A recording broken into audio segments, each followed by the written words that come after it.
물이 귀한 지역이 있죠. 물이 오염이 되어서 마실 물이 부족하던 아프리카 콩고 사람이 미국 여행 중에 호텔에 묵었습니다. 호텔에 있는 수도꼭지를 딱 틀었더니요, 얼마나 깨끗하고 맛있는 물이 펄펄 쏟아지는지, 콩콩 쏟아지니까 이 콩고 사람이 그런 생각을 했어요. 내가 저걸 고향에 가져다가 선물로 가져 줘야겠다. 저것만 있으면 이제는 물 걱정이 없겠지. 생각하고 밖에 가서 렌치를 사다가 수도꼭지를 뜯어내가지고 가방에 담아서 갔습니다. 고향에 돌아가서 동네 사람들을 다 초대해놓고 건한 잔치까지 준비해놓고, 자, 내가 이 동네 물 문제를 지금부터 해결해 주겠소 하고서 수도꼭지를 틀었습니다. 어찌 됐습니까? 우리가 중요한 것은 이 축복의 근원과, 그죠? 연결이 되어 있는 것이 참 중요한데, 하나님과 연결이 잘 되어야 하지 않습니까? 우리가 날마다 예수 그리스도를 통해서 하나님과 바르게 연결이 될 때 하나님께서는 예비하신 풍성한 복과 은혜로 우리 모두에게 넘치게 채워주실 것을 믿습니다. 오늘이 추수, 감사절이 아닌 맥주 감사절이에요. 맥주가 뭡니까? 보리나 밀이죠. 이스라엘에서 척박한 환경에서 하나님 주신 은혜 가운데 이제 밀과 보리를 추수하고 조촐한 첫 열매를 하나님 앞에 드리며 감사의 제단을 쌓는 절기죠. 신명기나 또 레위기나 구약성경 여러 곳에 보면 이 맥주 감사 절기를 잘 지켜라 하나님 명령하셔요. 당신과 이렇게 긴밀하게 연결되기를 원하시는 하나님의 사랑이 그 속에 녹아 있습니다. 앞으로 이제 가나안 땅에 들어가서 그 땅에서는 더 풍성한 소출을 내가 너희에게 주고 싶은데 젖과 꿀이 흐르는 그 축복을 너희가 좀 누렸으면 좋겠는데, 그 축복은 나와 연결이 잘 되어 있을 때 가능하다. 그러므로 너희는 범사에 나와 함께 하자. 이것이 이 맥주 감사 절기를 제정하신 하나님의 목적이죠. 자, 그런데 고린도전서와 무슨 상관이 있느냐? 관계는 조금 있습니다. 오늘 우리 고린도전서 전체 배경을 함께 이제 알아보고 말씀 속으로 들어가면 우리가 그 시대 상황과 우리 이 시대 성경의 상황과 오늘을 살아가는 이 성도의 연결고리를 찾아낼 수가 있습니다. 그래서 이 하나님과 연결이 되어지고 마침내 참된 신앙과 교회 본질을 회복하는 그 은혜를 누리게 되죠.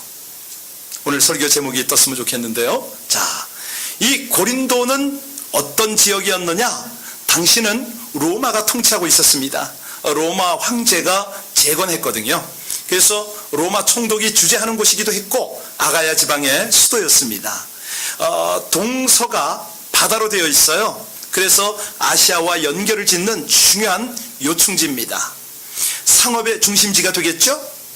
그러니 상업이 또 무역선이 많이 오가고 여러 물물 교환이 이루어지는 곳이니까 자연히 부요하고 변화무쌍한 그런 도시였습니다. 당시 인구는 약 한 60만이었는데요. 그 중에 노예가, 놀라지 마십시오, 40만 명입니다. 그러니 물론 잡다한 인종이 살았겠지만 그 중에 대부분 엄청난 부를 누렸을 것입니다. 그런데 여기 특별한 것은 아프로디테라는 그 신전이 있었어요. 이 신전은 아주 우상 숭배의 대표적인 곳이기도 합니다. 그곳에 이 1000여 명의 여사제가 있었거든요. 여사제가 1000명씩이나 왜 필요하냐고요? 이 여인들은 사실상 공창입니다. 그러니까 이 창녀의 업무를 공적으로 행하는 그런 위치에 있었는데요. 종교 의식 중에 하나가 창녀들의 역할입니다. 그들이 믿고 있는 이 남신과 여신을 성적으로 자극하기 위해서 신전에서 공공연하게 음란을 저질렀어요. 그러면 풍년이 든다, 이런 교리를 가지고 있었죠. 그러니 온 도시가 사치와 음란으로 만연하고 있었던 겁니다. 그러면 이 지역에 어떻게 복음이 들어갔느냐? 바울이 2차 전도 여행 중인 기원 50년경에 그 복음이 들어갔습니다. 그때에 바울과 함께 동역한 사람이 누구냐면 여러분들 잘 아시는 브리스길라와 아굴라 부부지요. 천막업을 함께 했기 때문에 그들과 더불어서 동역을 한 그 이제 흔적들, 열매들이 바로 이 고린도 교회입니다. 워낙 음란과 우상과 사치와 방탕한 도시라고 그랬지 않습니까? 그 영향 탓에 고린도 교회에 하나님이 부어주시는 은혜도 각별했습니다. 성령께서 물 붓듯 기름 붓듯 그곳에 은혜로 강력한 능력으로 임했는데요. 그러니까 성령의 은사도 많은 그런 지역이었고, 또 능력도 병고침이라든가 각양의 역사들, 기적들이 많았던 곳이기도 합니다. 자, 그러다 보니까 교회 안에 여러 가지 문제가 일어났어요. 예를 들어서 당파가 생기는 것이 하나입니다. 아볼로파, 베드로파, 여러 파가 생기죠. 그리고 또 근친상간의 문제 뿐만 아니라 교인들이 서로 사회 법정에 고소하는 문제, 그리고 이혼 문제, 우상의 재물을 먹는 문제, 성령의 은사가 너무 강력하게 나타나니까 은사에 관한 문제, 그리고 성령께서 예배를 주도하시는데 예배 순서의 문제, 심지어는 부활에 관한 논란, 이런 것들이 모두 문제가 됐습니다. 제가 지금 말씀드리는 것은 이제 고린도전서 1장부터 15장으로 쭉 넘어가는 모든 내용들을 지금 요약해서 말씀드린 거예요. 한마디로 이 고린도전서를 고린도 교회를 잘 연구하면 오늘날이나 미래의 모든 교회에서 일어날 수 있는, 발생할 수 있는 문제들을 치유하고 회복시킬 수 있는 중요한 원리들을 배울 수가 있죠. 무엇보다 중요한 것이 오늘 설교 제목처럼 참된 신앙과 교회를 치유하고 회복할 수 있는 그런 원리가 여기 있습니다. 들어가 볼까요? 우리 1절부터 3절까지를 다시 한번 봉독합니다. 우리 1절부터 3절까지요. 시작. 하나님의 뜻. 소스테네는 고린도에 있는 하나님의 교회 곧 그리스도 예수 안에서 거룩하여지고 성도라 부르심을 받은 자들과 또 각처에서 우리의 주 곧 그들과 우리의 주 되신 예수 그리스도의 이름을 부르는 모든 자에게 하나님 우리 아버지와 주 예수 그리스도로부터 은혜와 평강이 있기를 원하노라. 여기 보면요, 하나님께서 이 참된 성도다, 교회다 라고 부르실 때는 하나 원리가 있습니다. 뭐냐면 그들은 한결같이 하나님의 뜻, 다시 말하면 하나님의 비전, 하나님의 사명을 따라 살아갑니다. 여기 바울 사도가 자신을 소개할 때 내가 사도가 된 것은 내 결심 때문에 된 것 아닙니다. 내가 실력이 있어서 된 것도 아니고요. 더더군다나 내가 덕망이 있고 타인의 권고 때문에 사도된 것 아니거든요.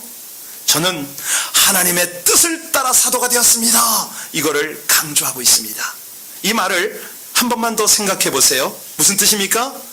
자신을 부인하는 태도입니다. 반면에 하나님을 절대 신뢰하고 순종하는 모습을 나타내는 그런 자세다. 우리가 이거를 찾을 수가 있죠. 오늘날 똑같은데요, 교회로부터 여러 가지 우리가 직분을 받습니다. 그런데 그 직분이 주어졌을 때는 사람의 생각, 사람의 어떤 방법으로 주어졌다, 우리가 이렇게 생각될 때가 많잖아요. 그런데 바울 사도처럼 이런 믿음이 필요합니다. 하나님의 뜻을 따라서 내가 이 귀한 직분을 받았다. 특별히요, 이 교역자들이, 목사들이 더더욱 그렇습니다. 예를 들어서 우리 직분자 중에서 교역자가 나에게 직책을 맡겼다 이런 생각이 들면요, 교역자가 마음에 안 들 때는 순종할 수가 없습니다.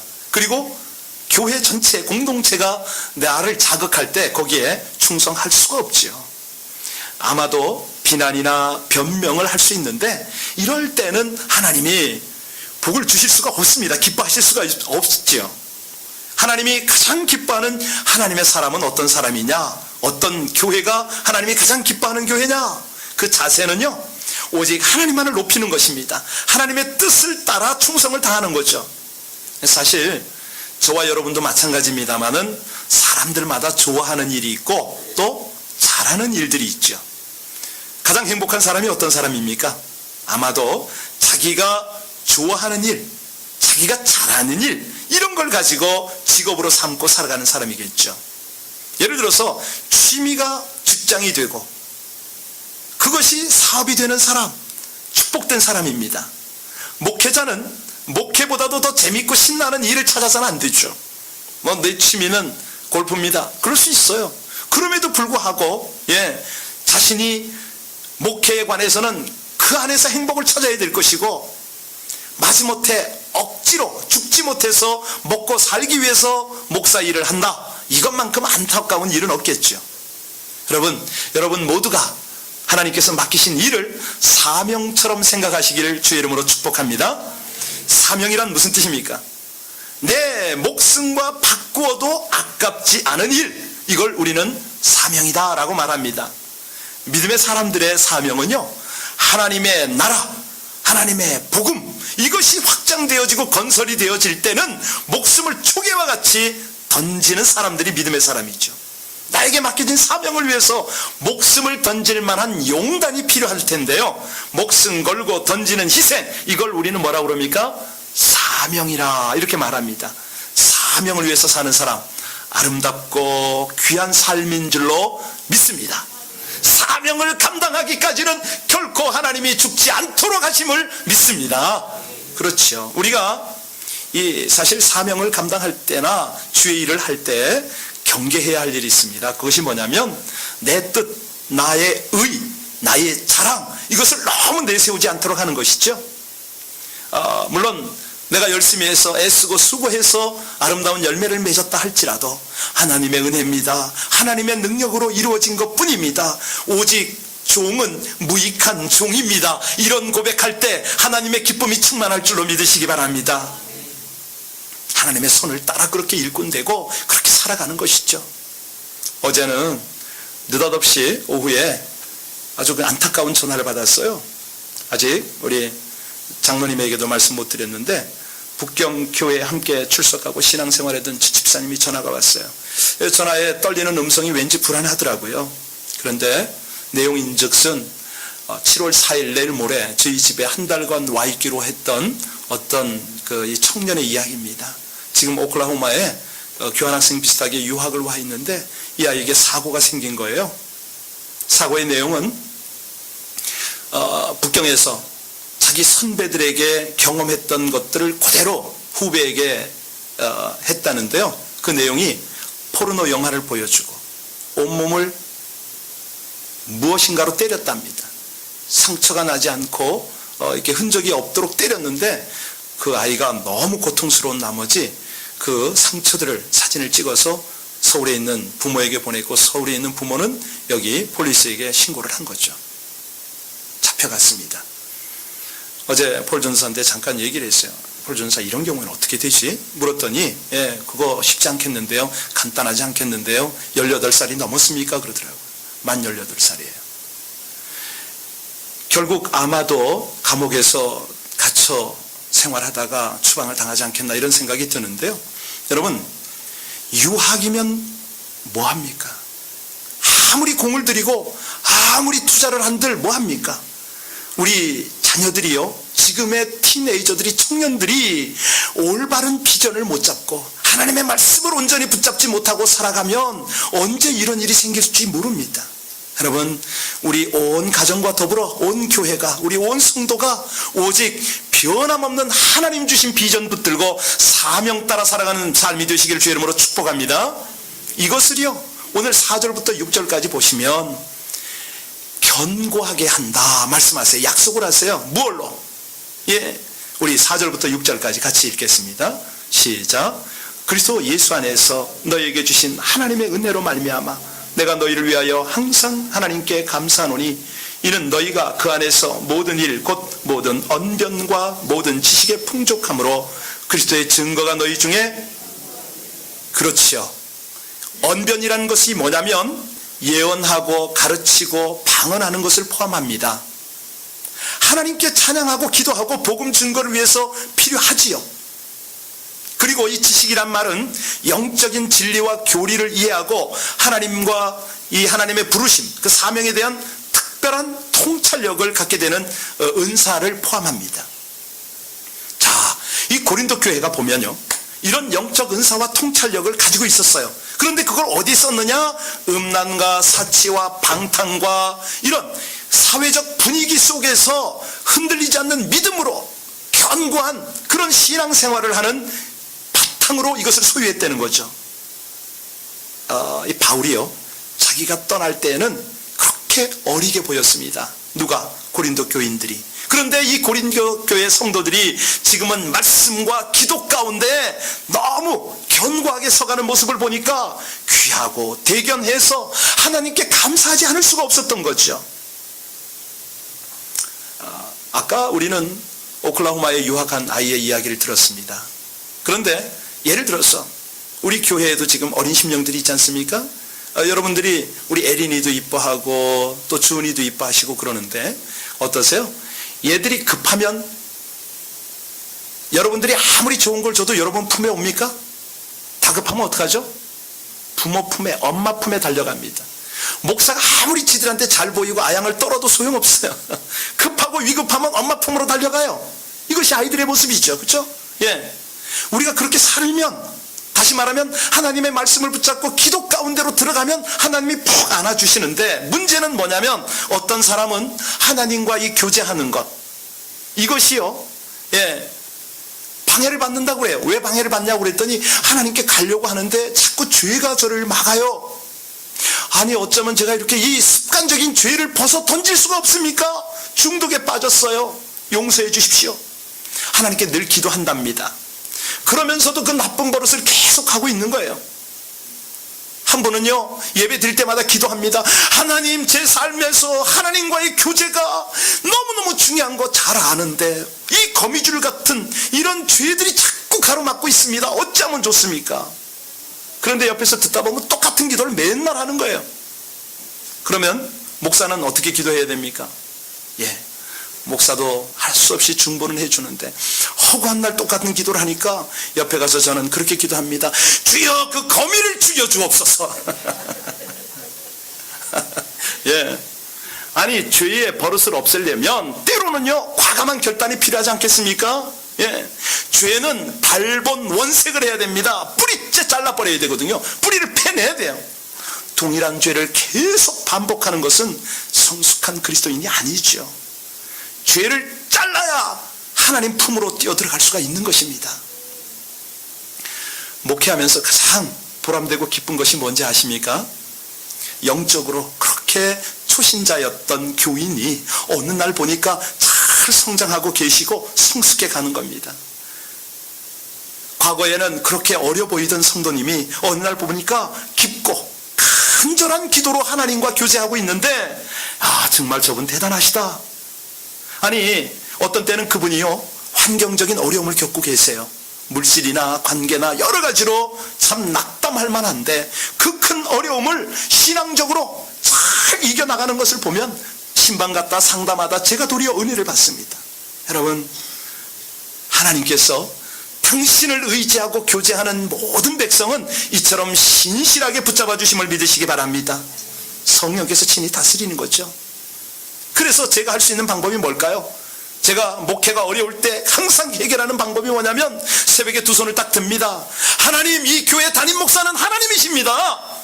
하나님이 우리 교회와 성도들을 친히 다스려 주실 줄로 믿습니다 라고 기도하는 것이죠. 그러면 제가 알지 못하는 문제까지 하나님께서 여러분들의 문제 하나를 만지시고 친히 말씀으로 다스려 가시는 것을 생생하게 제가 체험을 하고 있습니다. 여러분들도 가정이나 또 여러분의 일터나 삶의 현장에 있어서, 예, 여러분이 특별히 맡은 일을 위해서 하나님께 기도하실 때마다 하나님, 우리 가정, 우리 일터, 우리 교회에서 하나님이 친히 다스려 주시면 저도 하나님의 종으로서 충성할 수가 있겠나이다. 기도하시길 주의 이름으로 축복합니다. 평생을 경건하게 산 영성가들이 참 많죠. 그 중에 이 호나티우스 보나르가 있습니다. 그가 아침마다 해가 딱 뜰 때 창문을 열면 커튼을 젖히자마자 처음에 하는 말이 있습니다. 주님, 이 아침에 오시겠습니까? 하루를 열심히 살고 순간순간 우리 주님에게 그런 기도를 하지만 밤이면 창문을 닫으면서 주여, 이 밤에 오시겠습니까?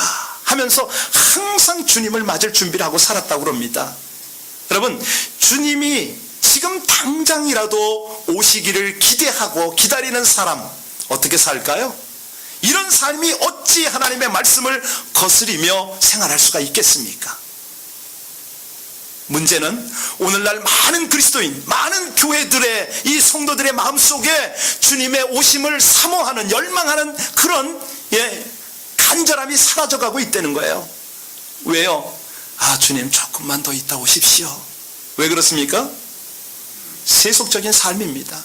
내가 해결할 것이 있습니다. 주님 이거 좀 즐길 거 좀 즐기고요, 요거는 제가 해결했으면 좋겠습니다. 불신이 있죠.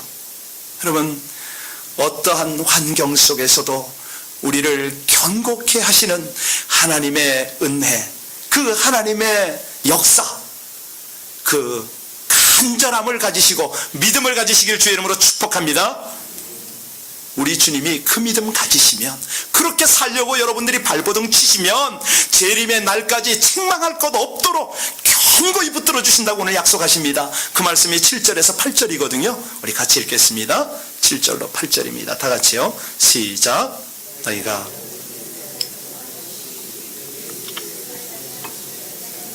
주께서 너희를 우리 주 예수 그리스도의 날에 책망할 것이 없는 자로, 그렇지요, 끝까지 견고하게 하시리라. 현재만 붙들어 주시는 거 아닙니다.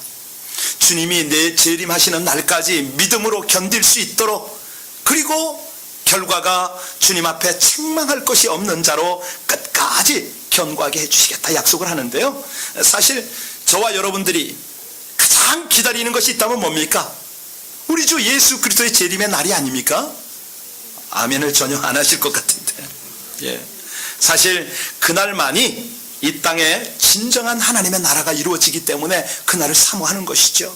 우리 예수님이 왕으로 등극하셔서 온 세상에 하나님의 공의와 하나님의 사랑을 이루실 것이기 때문에, 그때야말로 진정 이 땅에 평화와 행복과 기쁨을 누릴 수 있기 때문에 우리는 그날을 사모합니다. 그런데 불신자들은 어떻습니까? 예수 그리스도의 재림을 믿지도 않을 뿐만 아니라 기다리지 않습니다. 그들이 믿지 않거나 원하지 않아도 예수님은 재림하셔요. 오셔서 심판하세요. 그날 불신자들은 무서운 저주와 심판의 이 멸망의 심판을 받겠지만, 성도들에게는요, 어떤 날입니까? 칭찬과 상급이 있는 날입니다. 그때는 우리가 예수님과 함께 왕노릇하는 날이지요. 그렇기 때문에 우리에게 가장 큰 소원이 있다면 뭐가 되어야 되느냐면, 책망할 것이 없는 자로 주 앞에 서는 것입니다. 여기 책망할 것이 없다, 이 뜻은요, 주님의 눈으로 볼 때 꾸짖을 것과 지혜가 없다, 이런 의미죠. 자, 그러면 질문하겠습니다. 주님의 불꽃 같은 눈 앞에, 온 천지 사방에 무소부재하신 그 하나님의 눈 앞에 깨끗한 자, 죄 없는 자 과연 있겠습니까? 저부터도 안 됩니다.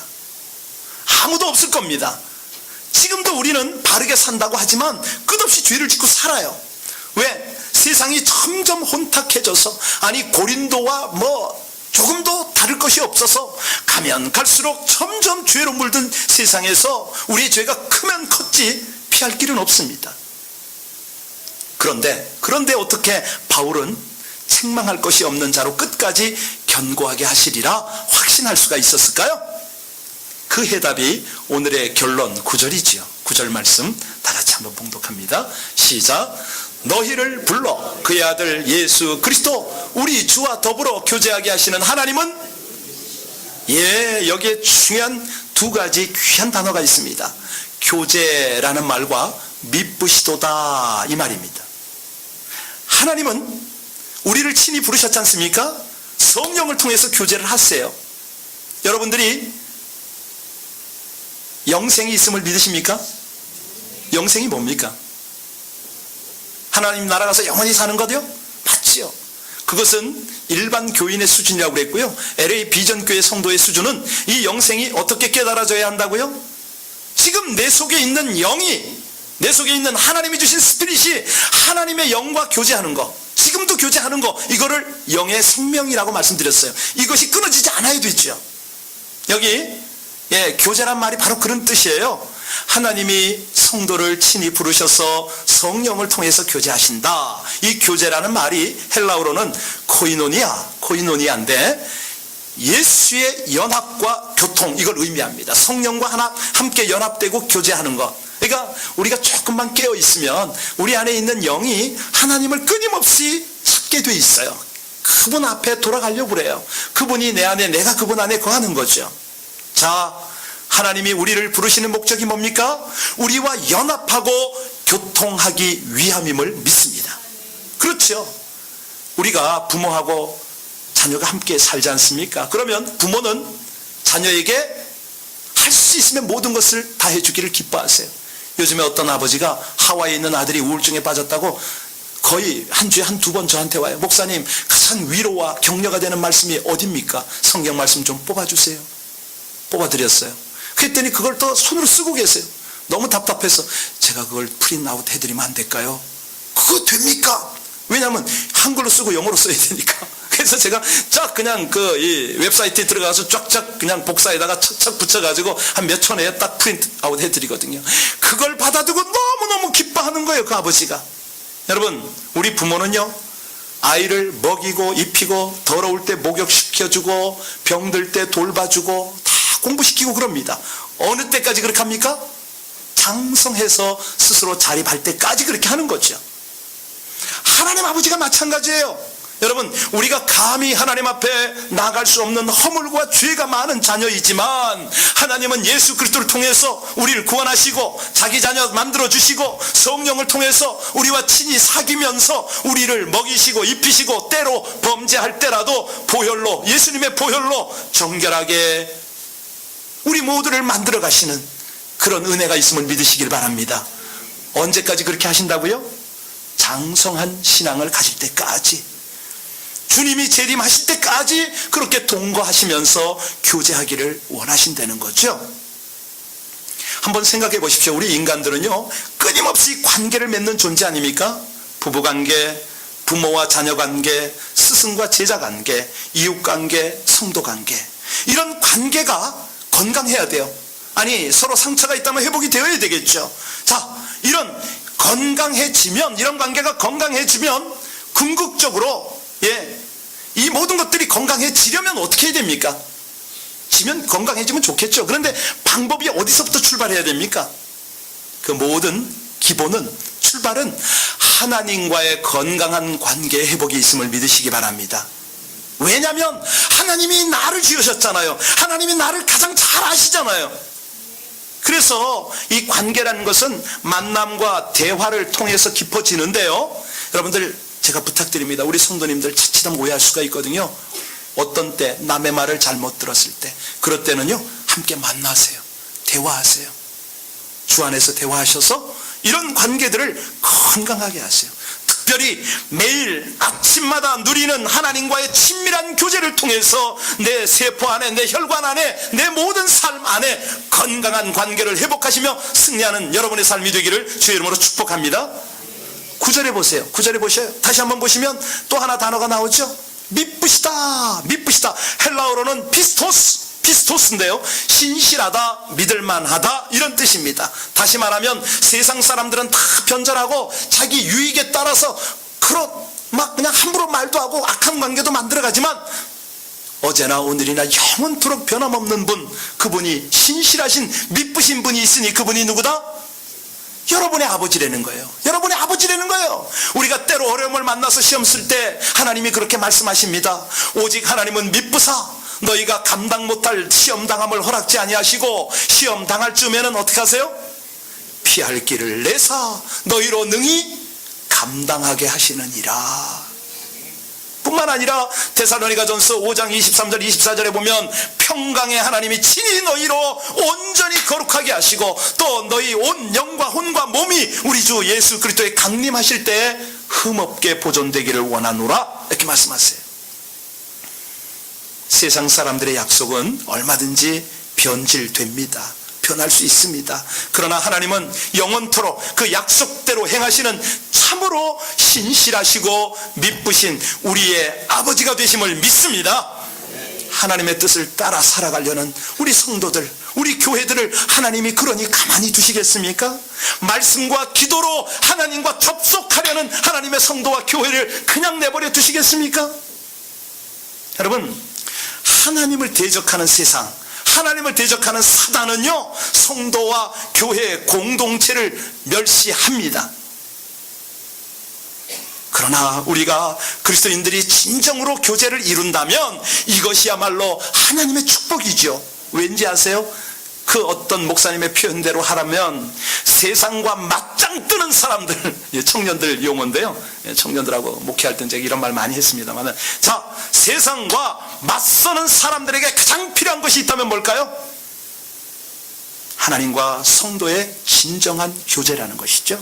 하나님과 진정한 교제, 성도와의 진정한 교제, 이 교제를 통해서 하나님의 교회 공동체를 소중히 세워나가시는 저와 여러분들 되시기를 주의 이름으로 축복합니다. 오늘 우리가 적용해야 될 부분을 놓쳐서는 안 되겠는데요. 자, 어떻게 하라고요? 우리를 불러서 교제하기 원하시는 하나님 안에 머물고 그 안에서 살아가자. 이것이 오늘 메시지입니다. 여러분, 미쁘신 그분과 교제하면요, 메마른 땅에서도 물이 콸콸 쏟아져 나올 줄로 믿습니다. 그 하나님이 영원토록 신실하셔서 마른 광야에 길을 내시고 사막에도 강을 내시는 하나님 아닙니까? 그 하나님이 약속대로 반드시 주님이 재림하실 때까지 우리와 친밀하게 교제하십니다. 우리를 보호하시고 인도하시고 책망할 것이 없는 그런 사람으로 만들어 가시거든요. 여러분들 리빙스턴 아시나요? 아프리카 선교사. 그가 혼자 암흑의 대륙에서 개척 전도할 때 많은 어려운 일 만났죠. 한 팔이 사자에게 물려서 잘려나갔습니다. 그가 언제나 기억했던 그 말을 오늘 설교의 결론으로 던지고 여러분과 함께 기도하고 싶습니다. 마태복음 28장 20절에 내가 너희에게 분부한 모든 것을 가르쳐 지키게 하라. 볼지어다 내가 세상 끝날까지 너희와 항상 함께 있으리라. 이 말씀을 붙잡고 오늘 함께 기도하겠습니다. 여러분, 나는 주를 잊을지라도 주는 나를 잊지 못하시고, 다시 한번 우리 삶의 현장에 어떤 상황 환경에서도 주님과 교제할 수 있도록 다시 한번 도전하십니다. 사명을 회복하라. 비전을 회복해서 신앙적으로 견고하게 서라. 나와 교제하자. 이 모든 것들을 회복할 것이요, 성도의 참된 본질, 교회의 참된 본질을 통해서 하늘의 영광, 하나님의 그 은혜를 입힐 것이다 말씀하십니다. 우리 함께 기도할 때 하나님, 아침마다 밤마다 주님 이제 오십니까? 언제 오십니까? 저는 죄의 모든 줄들을, 그 거미줄들을 단호하게 끊고 하나님과의 교제 속으로 날마다 새롭게 들어가길 원합니다. 우리 함께 다 같이 간절히